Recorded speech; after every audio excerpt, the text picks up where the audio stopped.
설교 목적 진술, 설교 목적을 먼저 여러분에게 말씀드립니다. 오늘 설교 목적은 하나님께서 찾으시는 그 사람이 나인가라는 것을 확인하게 만드는 데 설교 목적이 있습니다.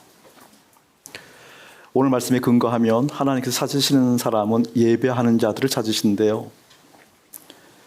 그런데 그 예배에 대해서 주님께서 정확하게 정의를 내리고 계십니다. 다른 예배가 아니다. 영으로 예배를 드려야 된다. 진리로 예배를 드려야 된다. 그렇기 때문에 그냥 예배가 아닙니다. 영으로 예배 드린다라는 것이 무엇인지 알아야 됩니다. 진리로 예배 드린다라는 것이 이런 것이었구나. 그것에 입각하여서 존재를 살펴봐야 됩니다. 내가 드린 예배는 뭐였을까? 내가 그동안 드린 예배는 영으로 드린 예배, 진리로 드린 예배, 분명하게 오늘 말씀을 통해서 판별이 나게 될 겁니다. 그때 십자가로 달려갔으면 참 좋겠습니다.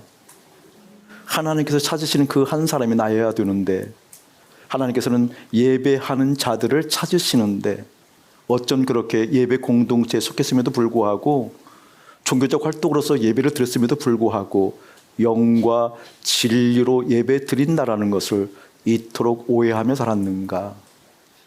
영과 진리로 예배 드리지 못하고 육으로 예배 드린 우리의 모습들을 긍휼히 여겨달라고 십자가로 달려가는 영광스러움이 우리 가운데 있었으면 참 좋겠습니다. 오늘 말씀은 여러분 잘 알다시피 사마리아 여인, 수가성 여인에 대해서 우리 하나님께서 그 여인을 통한 하나님의 마음을 보여주고 있습니다. 사마리아 지역에 있는 수가 지역에 있는 한 여인, 오늘 그 여인을 하나님께서는 찾아오셨다, 우리 예수님께서 찾아오셨다라고 말씀하고 있습니다. 우리가 볼 때에는 수가성의 여인이 우리 예수님께서 찾아올 만한 그런 인생이 아니었던 것 같습니다. 그럼에도 불구하고 이 여인을 찾아오신 그 예수님의 마음을 통하여서 실제 예배가 어떠한 것인지 보여주고 있는 장면입니다. 많은 분들이 생각하기를 지속할 수 없는 상황들이 어떤 상황인 거니? 오늘 예수님과 수가 여인이 만나서 서로 대화하고 있는 과정 가운데 예배를 꺼낸 사람은 수가성에 살고 있는 여인이었다는 겁니다. 예수님이 먼저 예배를 끝나지 않았어요. 수가 지방에 살고 있던 그 여인이 먼저 예배를 꺼냅니다. 그것은 결코 우연이 아니다라는 겁니다. 그 수가에 살고 있는 여인이 예배를 꺼낼 수밖에 없었던 그의 마음속에 있었던 하나님과의 관계, 그것을 오늘 보려고 합니다. 하나님께서는 우리가 눈으로 보고 경험하는 여러 가지 사실적 요소를 통하여서 한 인생을 판별하고 구분하는 것이 아니라 그의 중심 가운데 예배, 다시 말하면 하나님을 향한 마음이 어떠한 것인지 여실히 보고 찾아왔다라는 겁니다. 오늘 우리가 19절부터 26절까지 하나님의 말씀을 청중했는데요. 그 전에 나오는 1절에서 18절까지는 그 말씀의 중심은 목마름입니다. 예수님께서 사마리아를 지나셔서 갈릴리로 가고자 했습니다. 굳이 그곳으로 가지 않아도 됩니다. 그럼에도 불구하고 의도를 가지고 한 여인을 찾아서 사마리아에 들어가셨습니다. 그리고 야곱의 우물을 잃었을 때 두 대칭된 구조가 나옵니다. 목마름에 대해서 우리 예수님이 목마르다고 말씀하십니다. 그런데 예수님의 목마름은 육이 목말랐다 그 말입니다. 육신이 지쳤다, 육이 목마르다. 그런데 그때 한 여인이 예수님이 있는 그 우물가에, 야곱의 우물가에 오기 시작합니다. 근데 성경은 그 여인을 이야기할 때 목마름인데 다른 목마름이 아닙니다. 마음의 목마름, 영혼의 목마름, 목마름의 근본적인 실제 상황들을 이야기하고 있습니다. 예수님은 육이 목말랐어요. 그 여인은 마음, 영이 목말랐어요. 존재가 목말랐어요. 그런 상황 가운데 예수님께서 그 여인을 보시고 물을 달라, 내가 목이 마르다 라고 얘기하니까 그 여인이 의아하게 생각합니다. 당신이 유대인임에도 불구하고 개처럼 여기는 사마리아인인 나에게 왜 물을 달라고 하십니까? 다시 말하면 나를 상대해 주는 당신이 누구입니까? 그 말이잖아요. 그때 예수님께서는 거기에 대한 응답은 아랑곳하지 않았고 뜻밖의 이야기를 합니다. 너에게 물을 달라고 하는 내가 누구인지 네가 안다라고 한다면 나에게 영원히 목마르지 않는, 우리 심령 깊숙한 것도 근본적으로 목마르지 않는, 우리 존재에 목마르지 않는 그 영원한 생수를 네가 나에게 달라고 했을 것이다 라고 뜬금없는 얘기를 합니다. 예수님께서 그 여인의 목마름을 보았다라는 거죠. 그때 그 여인이 그것을 보고 우리 예수님을 의아하게 생각했을 때 예수님이 한 말씀 더 하십니다. 너의 남편을 데리고 오라. 그때 그 여인이 대답합니다. 저에게는 남편이 없습니다. 그때 그 없다는 이야기를 듣고 우리 예수님께서 즉각적으로 응답합니다. 그 말이 맞다. 남편이 없다고 말한 그 말이 참이다, 진실이다 라고 동의해 주시고 인정해 주십니다. 그러면서 예수님이 덧붙여 얘기합니다. 너에게 5명의 남편이 있었잖아. 지금도 6번째 남편과 함께 동거하고 있는 중이잖아 라고 겹붙여서 이야기합니다. 그때 그 사마리아 여인이 그걸 듣고 화들짝 놀랍니다. 그리고 예수님이 선지자라는 것을 눈치채기 시작합니다. 그러면서 그때 먼저 꺼낸 이야기가 바로 다른 얘기가 아니라 예배를 얘기합니다. 예배. 그 순간에 선지자라고 눈치챈 그 사마리아 여인이 예배를 꺼내게 되어지면서 이야기합니다. 나 예배 드리고 싶어요. 근데 이 예배를 드려야 되는데 이 예배는 당신이 유다인이기 때문에 예루살렘에서 예배를 드려야 됩니까? 아니면 수가성, 다시 말하면 수가성에 가까운 그리심산에서 예배를 드려야 됩니까? 라고 물었을 때 예수님이 또한 대답합니다. 이 성도 아니고 이 성도 아니다. 진정으로 예배 드릴 상황이 온다. 그 예배는 다른 것이 아니다. 영으로 예배 드려야 되고 진리로 예배 드려야 된다라는 말씀을 합니다. 이 본문을 통해서 우리가 오늘 주님께서 하시고자 하시는 말씀을 듣기를 원합니다.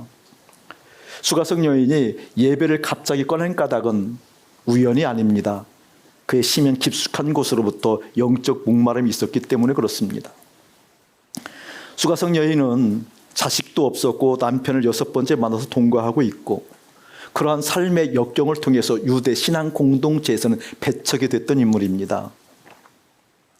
신앙 공동체에서 불순한 여자라고 불결한 여자라고 칭함받던 사람이었습니다. 그렇기 때문에 수가성 여인은 사회적으로 공동체적으로 신앙 공동체 예배 공동체에서 사람의 자리매김을 할 수 없었던 그러한 인생이었습니다. 다시 말하면 그들로부터 사람으로 인정받지 못한 상태였습니다. 자식도 없었습니다. 자식을 의지할 그런 자식 하나가 없었습니다.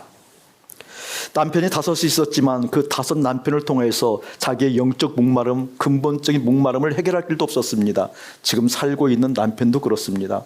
그래서 남편을 데려오라고 했을 때 없다라고 얘기한 까닭입니다.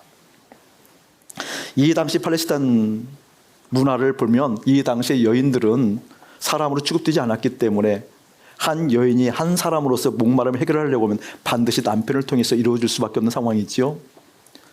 또한 자식을 통해서 자리매김할 수 있는 자식도 없는 상황이죠. 그것이 아니라 한다면 공동체를 통해서 뭔가 위로가 되어야 되는데 공동체에서도 소외된 인생이었습니다. 그래서 그가 남편이 없다고 얘기했을 때 우리 예수님께서 맞다라고 동의해 주십니다. 맞다. 너에게는 남편이 없다. 근데 그 상황에서 이 여인이 예배를 꺼낸다는 까닭은 뭘까요? 예배를 꺼낸다는 그 까닭은 어떤 이유 때문에 그랬을까요?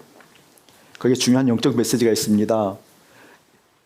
이 사마리아 여인이 가지고 있던 그 영적인 목마름, 존재의 목마름, 그 목마름을 해결할 길이 하나도 없어서 이제는 어떻게? 세상 밖에 있는 하나님께 관심을 둔 겁니다. 세상 밖에 있는 하나님께 관심을 두었는데 그 하나님께 나아가는 길은 모르는 거예요.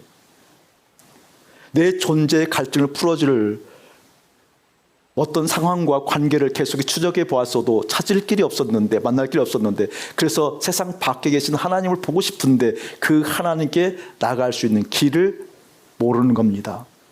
생각했습니다. 그 하나님 만나려고 하면 예배를 통해서 만나야지 라고 예루살렘까지는 가지 못했지만 그리심산에 있는 사마리아 수가성에 가까운 그리심산에서 예배를 드려보았는데 하나님의 임재를 느낄 수 없는 겁니다.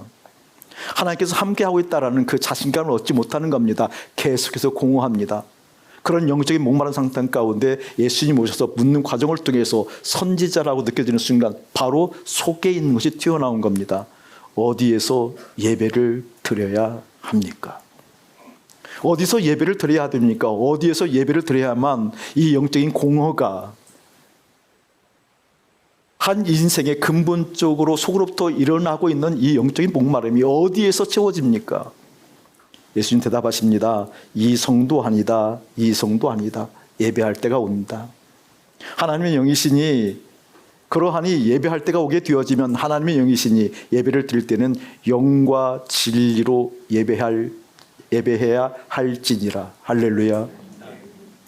여러분에게 그 말씀을 조근조근 좀 함께 나누고 싶습니다. 그렇다 한다면 영으로 드리는 예배가 무엇인지, 진리로 드려야 된다는 예배가 무엇인지 실제 깨달음이 있어야 된다 그 말입니다. 우리가 원래 이 시간은 제가 원래 계획했을 때에는 우리 인간이의 복음이의 교회에 대해서, 왜냐하면 우리 임직자들이 신앙 고백서를 낼 때 우리 교회는 인간이의 교회의 복음이의 교회가 되지 않으면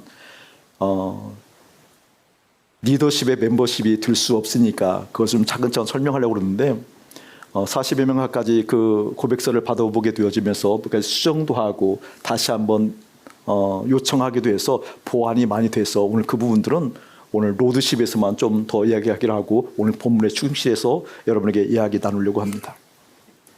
창세기 6장에 보게 되어지면 하나님께서 한 인생을 보시면서 역겹다, 다 쓸어버리겠다, 사람과 상대하지 않겠다라고 하는 장면이 나오고 그 뒤에 노아의 홍수가 나옵니다. 그때 하나님께서 당신의 영이 영원히 사람들과 함께하지 않을 거야 라고 이야기하는 까닭 그 이유를 분명하게 제시하고 있습니다. 창세기 6장 3절에는 사람이 육신이 되었다라고 얘기하고 있습니다. 사람이 육신이 되었기 때문에 육신이 된 그 인생들은 영원히 성령이 거할 수 없다라고 이야기하고 있습니다. 사람이 육체가 되었다는 것은 무엇을 의미하는 걸까요? 왜 사람이 육체가 되어서 하나님께서 거하실 수 없다고 이야기하고 거하실 수 없기 때문에 함께 할 수 없다라고 이야기하는 것일까요? 또 오늘 말씀에 비추어서 생각하면 하나님은 영이시니 예배하는 자들은 어떻게 영으로 예배해야 된다라는 것은 또한 어떤 까닭일까요? 영으로 예배 드리는 자들이 거기서 끝나는 것이 아니라 반드시 진리로 또한 예배 드려야 된다는 내용은 어떤 것일까요? 오늘 깊은 이야기는 시간상 더 이상 할 수 없겠지만 하나님께서 당신을 계시하기 위해서 만든 기관이 뭐라고 그랬죠 여러분? 크게 뭐라고 그랬죠 여러분? 우리는 3차원 세계 안에 살기 때문에 시간과 공간의 구속함을 받아요. 하나님은 3차원의 구속함을 받지 않고 차원 밖에 계시는 분이기 때문에 볼 수도 만질 수도 경험할 수도 없는 그 하나님이 우리 하나님이시잖아요. 볼 수도 만질 수도 경험할 수도 없는 그 하나님께서 당신을 계시하기 위해서 만든 기관이 마음이었다. 그런데 오늘 요한복음 4장은 그 하나님을 뭐라고 표현하고 있다? 영. 그렇다 한다면 마음은 영이 거하는 기관이다 그 말입니다. 크게 아멘. 하나님께서 영이신데 내 마음이 영으로 예배드리라 이 말은 하나님께서 영이시기 때문에 내 마음에 거해야 된다는 것은 영인 하나님이 거해야 되는데 그럼에도 불구하고 우리 존재 자체가 타락하기 시작하면서 죄적 체질이 되면서 존재 자체가 죄가 되면서 죄 곧 나 곧 죄가 되면서 그 까닭은 사단이 우리를 잡았다라는 거죠. 에베소 2장을 통해서 본 것은 흑암의 권세, 다시 말하면 우리의 마음을 잡은 사단이 마음을 잡았기 때문에 이 마음에는 원래 하나님이 거해야 되는, 영이 거해야 되는 까닭, 영이 거해야 되는 그러한 곳이 마음임에도 불구하고 사단이 마음을 잡았기 때문에 이 마음이 어디를 향하고 있다고 말씀드렸죠? 다시 한번 어디를요? 이 마음이 땅을 향한다는 건 다른 것 아닙니다. 마음은 본디 영이신 하나님이 거해야 되는데 땅을 향하고 있기 때문에 이 마음이 하나님을 볼 수 없기 때문에 이 마음이 무엇을 통해서 보느냐? 육을 통해서 본다 그 말입니다. 육을 통해서 만질 수 있고 육을 통해서 좋다라고 얘기하는 것, 눈으로 감정으로 만지는 것을 통해서 세상의 가치들을 내 몸을 통해서 본다 그 말입니다. 사단에 잡혔기 때문에. 그래서 혼적인 인생이 되었다 그 말인 거죠. 마음은 하나님이 거하셔야 되는데 영이 거해야 되는데 사단에 잡혀서 어떻게 육을 통해서 보기 시작한다 그 말입니다. 그것을 창세기 6장은 사람이 육체가 되었다 이렇게 이야기하고 있습니다. 중요한 대목이에요. 많은 사람들이 죄적 체질을 구분할 때 어떻게 구분하느냐 묻는 분들이 있습니다. 너무나 여실하게 크게 이야기하면 간단합니다. 당신이 보고 있는 것이 육을 통해서 보는 것이 최고의 가치를 여깁니까?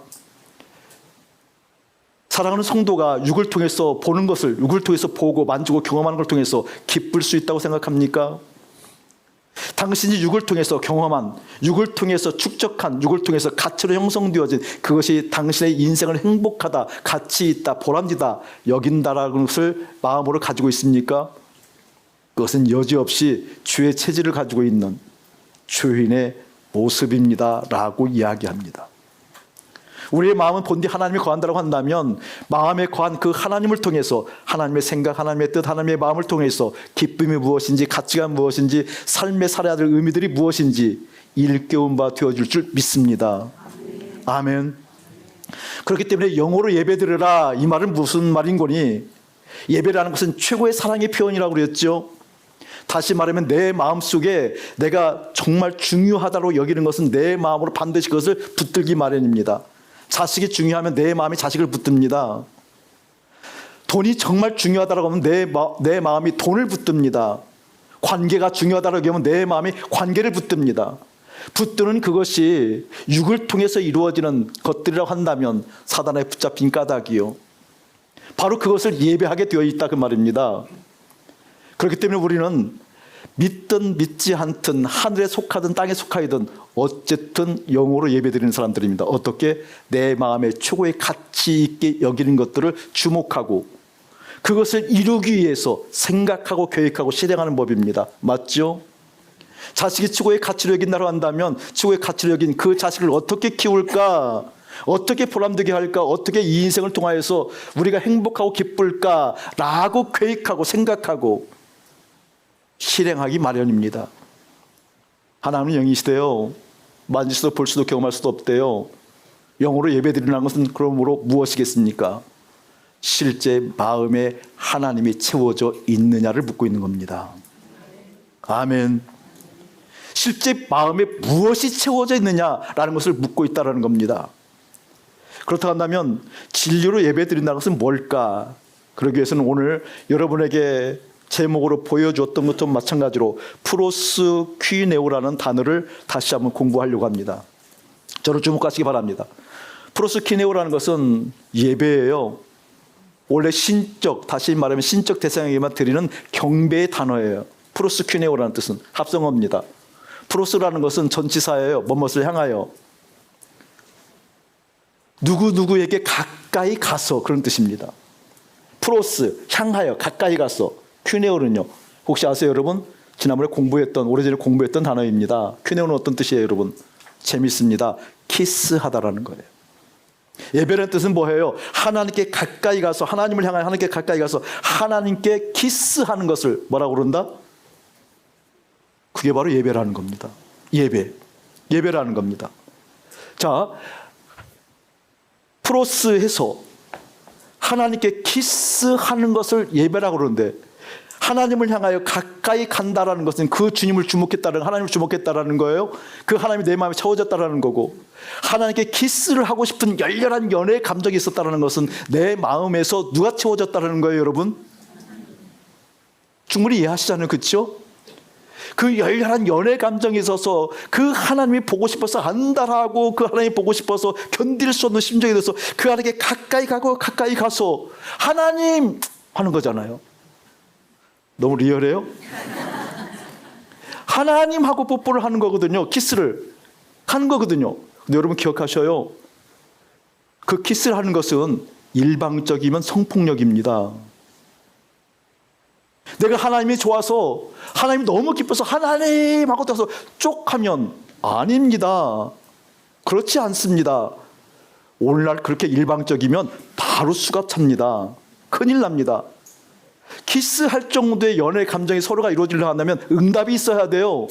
나 하나님을 향해서 가는데 하나님께서 나를 그 보고 보시고, 야 아침 목사 너 참 멋지다. 야 아침 목사 너 정말 그냥 여기 있는 사람 다 합친 것도 비교가 안 돼. 언제 여기 있는 모든 사람들이 네 발바닥 따라오겠냐 막 이렇게 막 뭐 그런 응답이 있어야 뽀뽀가 되는 거잖아요. 맞죠 여러분? 그렇죠 여러분? 그러니까 지금 내 마음에 한 여인을 향해서 또 한 어떤 대상을 향해서 큰 사람이 있을 때 그 여인에게 가서 뽀뽀를 하려고 하는데 어떤 마음이 생기던가요, 여러분? 연애감정 떠올려 보세요. 어떤 마음이 생겨요? 아, 진짜 우리 지영이가 나를 마음에 들어 할까? 우리 지영이가 정말 나를 받아줄까? 이런 마음이 있어요, 없어요? 우리 지영이한테 그러면 안 되죠. 그런 마음이 있죠, 여러분? 있지요. 여러분, 여기 마음이 가득 채워져서 그 하나님께 가서 뽀뽀하고 싶은데, 키스하고 싶은데, 내가 키스하고 싶은 이 마음을 하나님이 받아줄까? 하나님이 인정해 줄까? 하나님이 그걸 용납해 줄까? 그것 보고 진리로 예배드린다, 그 뜻입니다. 하나님이 가득하면 그 하나님을 만나고 싶은데 어떻게 만나지? 그 하나님을 만나라고 하면 그 하나님께 나를 받아주실까? 그 하나님께 나를 기뻐해 주실까? 지금 수가성 여인 가운데 마음에 그것이 있었다, 그 말입니다. 사회적으로도 배척당하고 가정에서도 배척당하고 자식 하나 없는, 남편도 6번째 있는 상황을 통해서도 자기의 영적인 것이 하나도 해결되지 못하는 그 상황 가운데 세상 밖에 있는 하나님을 보기 시작했는데 이 하나님께 가야 되는데 어떻게 가야 되지? 이 하나님께 나를 받아주실 수 있는 것인가? 라고 고민하는, 그것 보고 진리로 예배 드린다, 그 뜻입니다. 전 이 자리에 계신 여러분들에게 주님의 이름으로 축복하고 권면하는 것은 그런 진리로 예배 드리는 영적 고민들이 우리의 표정으로부터, 우리의 속마음으로부터, 우리의 언어로부터 서로가 발견됐으면 참 좋겠다라고 하는 생각이 듭니다. 어떻게 하면 우리 하나님께서 나를 기뻐하실까? 우리 하나님이 나를 받아주지 않으면 어떨까? 라고 그 안절부절하는 것. 언제쯤이면 내가 철이 들어서 하나님을 기쁘게 할 수 있는 인생이 될까? 언제쯤에 이 마음 가운데 주님이 가득 채워져서 죄적 체질을 가지고 있는 내가 잠시만 다른 것 하더라도 그냥 하나님의 마음을 거부하기 일쑤이고 죄된 것을 탐내기 일쑤이고 다른 욕구를 찾아가기가 일쑤인 내가 언제 정도 고쳐져서 하나님의 마음을 받아들일 수 있을까? 그렇게 안절부절하는 것이 진리로 예배 드리는 것이다, 그 말입니다. 그냥 예배가 아니었다, 그 말입니다. 우리는 일상적으로 영으로 예배 드리는데 하나님이 아닌 자식이 영이 되어져서 자식을 가득 내 마음에 채워져서 이 자식을 어떻게 키울까? 가정을 어떻게 행복하게 할까? 재정을 어떻게 불끌까? 사회적인 안전망을 어떻게 채울까? 관계 속에서 내가 어떻게 돋보일까? 그 모든 걱정을 해소하느라 주님을 찾아오는, 그 걱정에 대해 길을 찾느라 하나님을 찾아오는, 그래서 성의와 열의를 가지고 예배드리는 이것이 아니었다, 그 말이에요. 이것이 아니고 사마리아 여인이 볼품없다 할지라도 그 여인의 안타까운 그 마음을 보시고 일부러 사마리아 땅에 가시면서 야곱의 우물가에 앉으셔서 목마르다라고 그 여인에게 청하게 되어지면서 그 여인의 실제 목마름의 근본적인 목마름을 이야기하면서 드디어 그 여인에게 어떻게 새 생명을 주기 시작하더라, 그 말입니다. 여러분에게 그 은혜가 예수의 이름으로 가득할지어다. 그렇다고 한다면 진리로 예배 드린다라는 것이 실제 우리 삶 가운데 어떻게 이루어지는 것일까? 우리 십자가 얘기하잖아요. 우리 예수님 얘기하잖아요. 그것을 구약적 관점으로 얘기한다라고 한다면 이런 의미가 될 거예요. 레위기 1장 한번 펴보시기 바랍니다. 레위기 1장, 그리고 저를 보시기 바랍니다. 레위기 1장은 번제에 대해서 이야기합니다. 저를 보세요, 여러분. 번제는 재물을 가져와서 죽여서 내장을 다 끄집어내서 각을 다 떠서 껍질을 다 벗겨서 불에 태워 죽이는 것을 번제라고 하지 않습니까?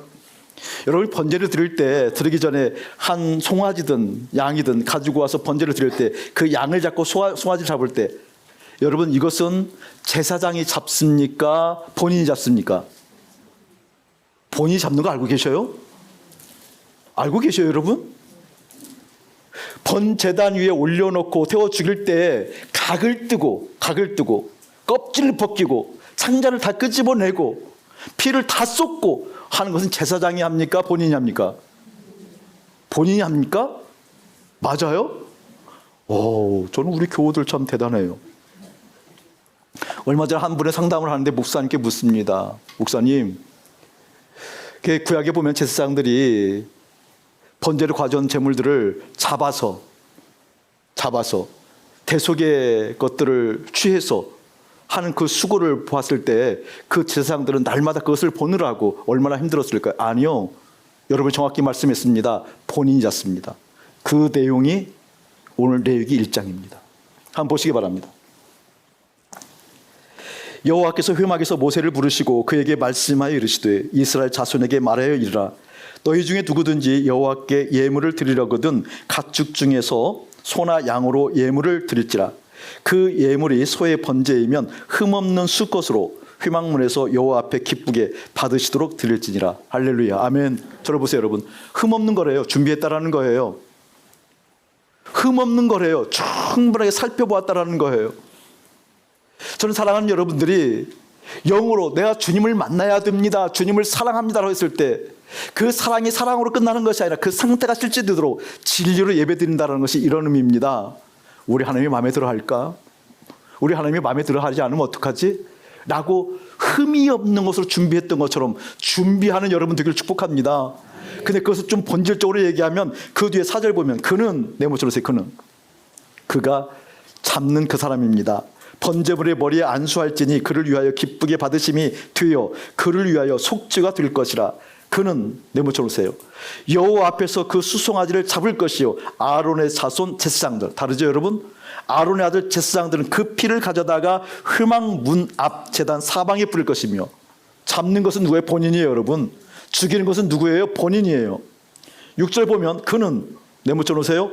또 그 번제물의 가죽을 벗기고 각을 뜰 것이요 제사장 아론의 자손들은 제단 위에 불을 붙이고 불 위에 나무를 버려놓고 아론의 자손 제사장들은 그 뜬 각과 머리와 기름을 제단 위에 불 위에 있는 나무에 벌려 놓을 것이며. 저를 보세요 여러분. 번제물을 잡는 것은 본인이에요. 죽이는 것은 본인이에요. 껍질을 벗기는 것은 본인이에요. 내장을 끄집어내는 것은 본인이에요. 더러운 냄새를 받는 것은 본인이에요. 그 잔인한 것을 이루는 것은 본인이에요. 살점을 다 도려내는 것은 본인이에요. 각을 점이점이 다 띄는 건 본인이에요. 어떤 의미예요?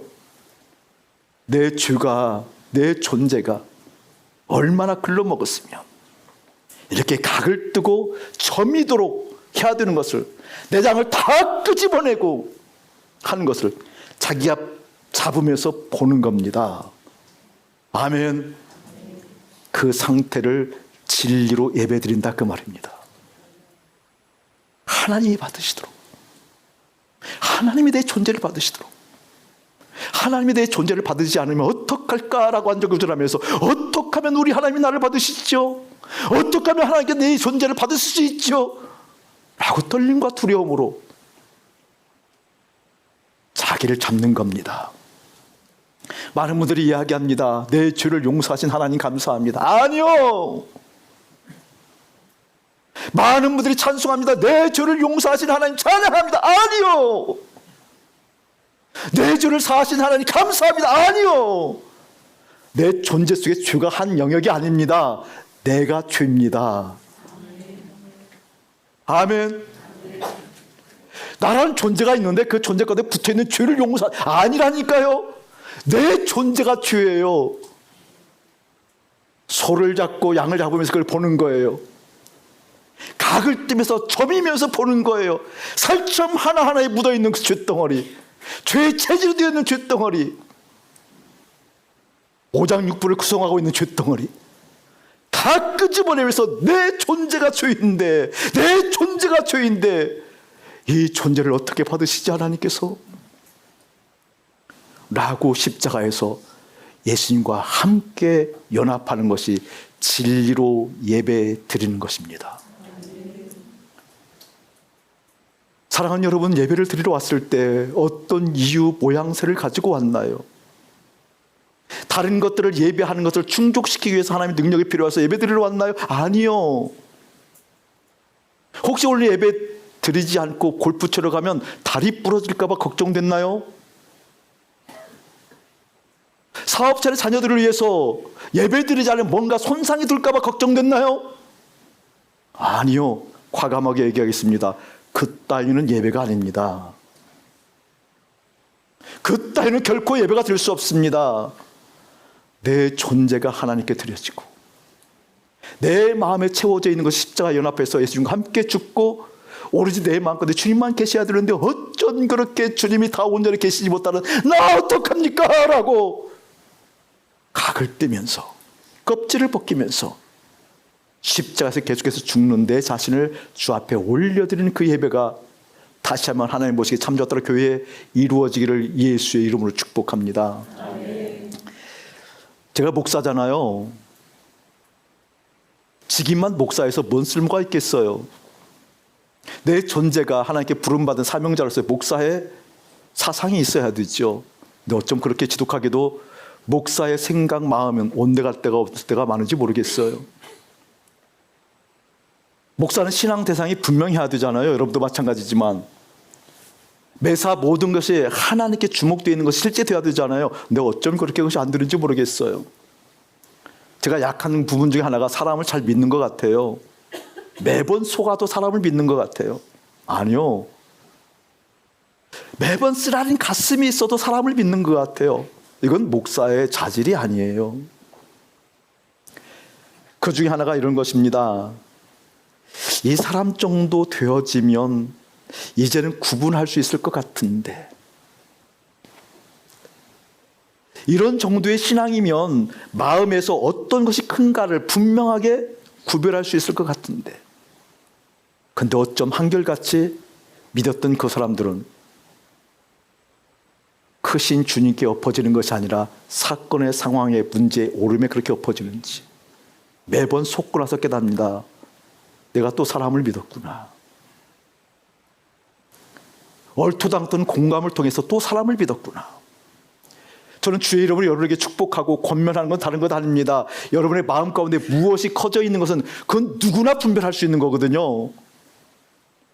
실제 내 마음에 자리 잡고 있는 것이 자식인지 돈인지, 내 삶의 안전한 유리한 국면인지, 내가 치일까 봐 전전긍긍한 그러한 모습인지, 내가 지금 누저러 있다 할지라도 누저러 있는 그 패배감이 내 마음에 있는 건지, 남들의 인정받아서 박수 받을 만한 그 일이 내 마음에 있는 것인지, 하나님이 있는 것인지는 그건 구별할 수 있는 거거든요.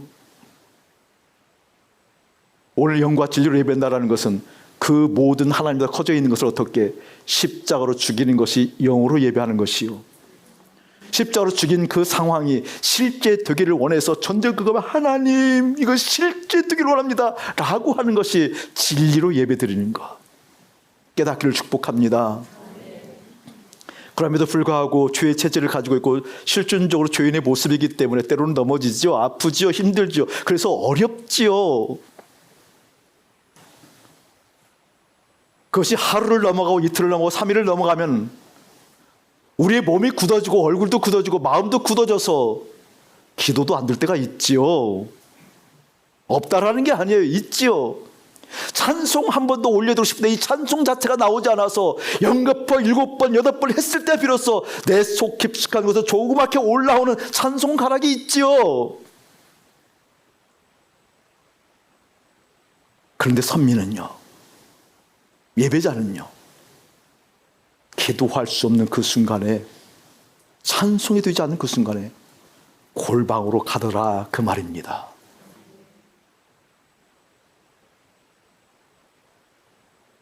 내 마음이 굳어져 있는 그 상황에 기도 한 자락 나오지 않아서 굳어져서 사랑조차, 아니 하나님을 생각하는 것조차 힘들 때에도 두 주먹 불끈 쥐고 눈 질끔 갈고 때로는 어금니 악물며 골방으로 가더라 그 말입니다.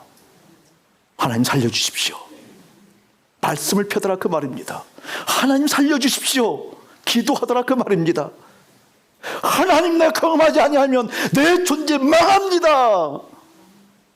이 태도가 진리로 예배드리는 거다 그 말입니다. 언제까지 사랑하는 여러분들 이 표정으로 살려고 그럽니까? 언제까지 우리 사역자들 그 두 마음으로 살려고 그럽니까? 언제까지 믿음의 공동체가 앞뒤가 다르고 뒷담화를 뭉성하게 하는 것들을 당연히 옳다고 여기며 살려고 합니까?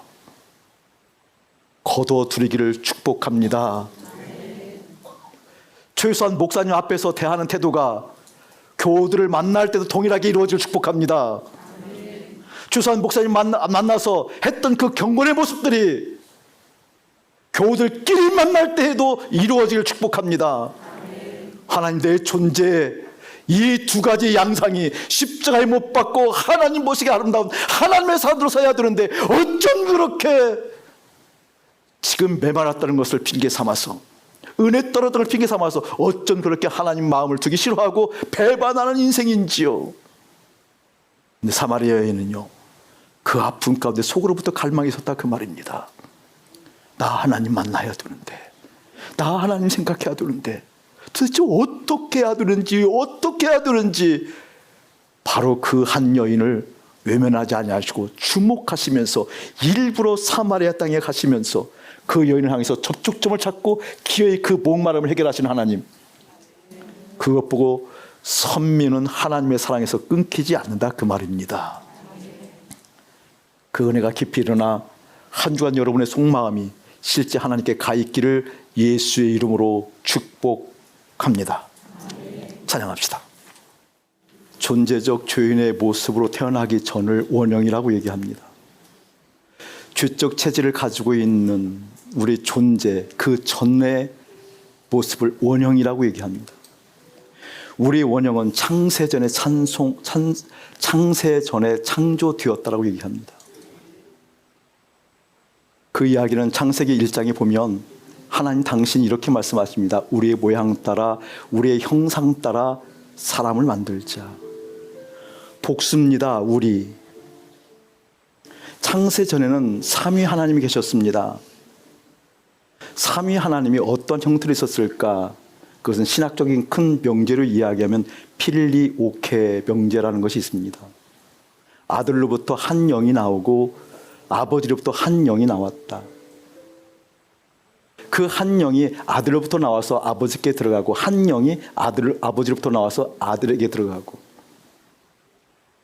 여기 우리 서보창 집사님이 있습니다. 제가 우리 서보창 집사님을 생각할 때 내가 생각하는 견해가 있습니다.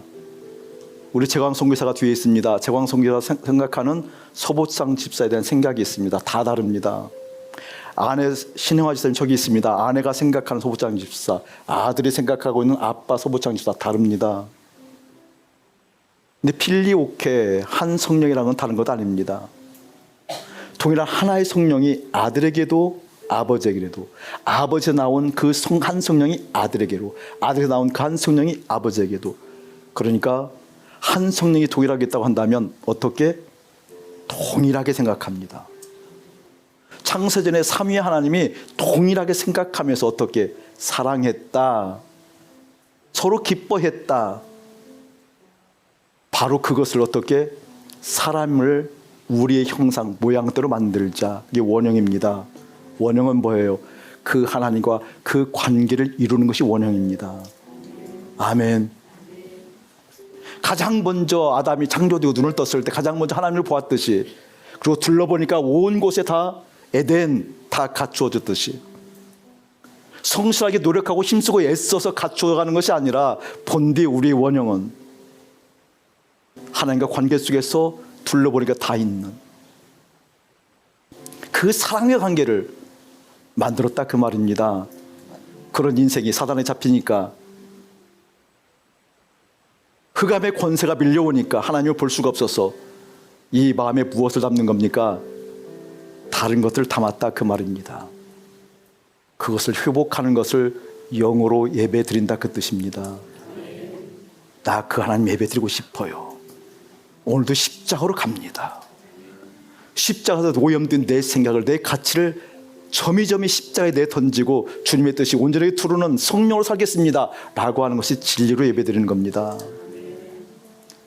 그 은혜가 사랑하는 교회에 가득히 임하여 앞과 뒤가 같아지고, 교산 목사님 앞에서 한 얘기와 교우들끼리 따라와서 하는 얘기가 달라지지 않도록, 최소한 그 마인드로 살 수 있도록 주님을 바라보는 여러분 한 사람 한 사람이 되기를 예수의 이름으로 축복합니다.